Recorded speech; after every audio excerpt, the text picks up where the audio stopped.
இல்ல பரமா, ரிஷி இத பண்ணிருக்க வாய்ப்பே இல்ல.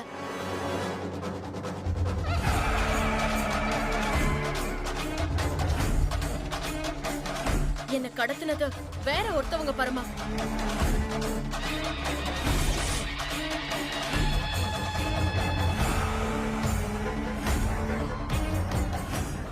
அது யாருன்னு எனக்கு நல்லாவே தெரியும்.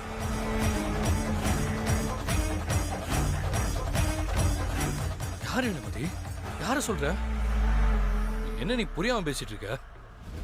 இவனை விட்டா வேற யாரு இதெல்லாம் பண்ணிருப்பாங்க? அது வேற யாரும் இல்ல, அது இவங்கதான், இவங்களே தான்.